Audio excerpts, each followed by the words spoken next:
Hello, Professor Dawkins. How are you? I'm Ben Stein. I'm so sorry to keep you waiting. How are you? Fine, thank you.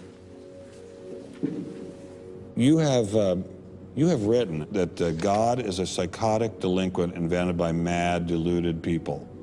No, I didn't say quite that. I said something rather better than that. Oh, well, please tell us what you said. Please tell us what you said. Well, I would have to read it from the book. No, please. The God of the Old Testament is arguably the most unpleasant character in all fiction. Jealous and proud of it, a petty, unjust, unforgiving control freak, a vindictive, bloodthirsty ethnic cleanser, a misogynistic, homophobic, racist, infanticidal, genocidal, filicidal, pestilential, megalomaniacal, sadomasochistic, capriciously malevolent bully. So that's what you think of God? Yeah. How about if people believed in a God of infinite lovingness and kindness and forgiveness and generosity, sort of like the modern day God? Why spoil it for them? Oh, why not just let them have their fun and enjoy it? I mean, I don't want to spoil anything for anybody. I write a book, people can read it if they want to.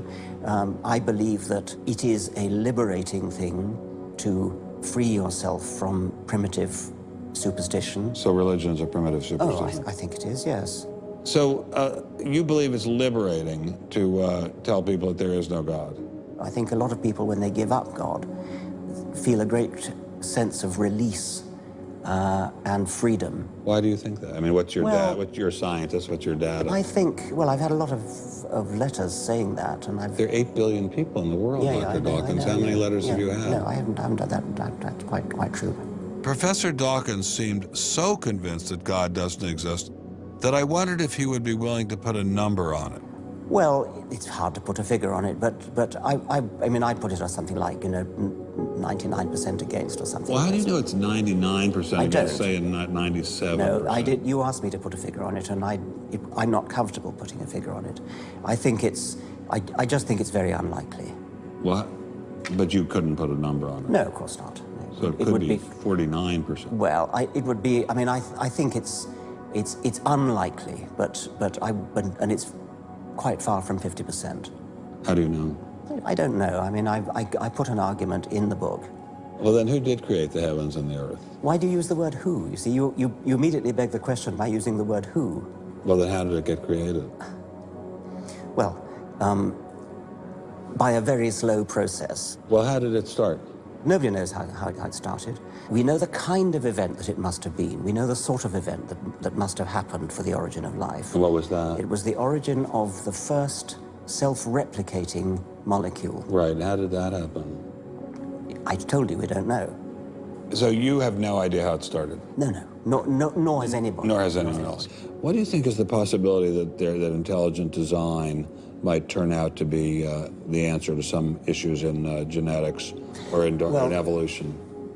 It could come about in the following way. It could be that at some earlier time, somewhere in the universe, a civilization evolved by probably some kind of Darwinian means to a very, very high level of technology and designed a form of life that they seeded onto perhaps this planet. Now, that is a possibility and an intriguing possibility. And I suppose it's possible that you might find evidence for that if you look at the details of biochemistry, molecular biology. You might find a signature of some sort of designer. Wait a second.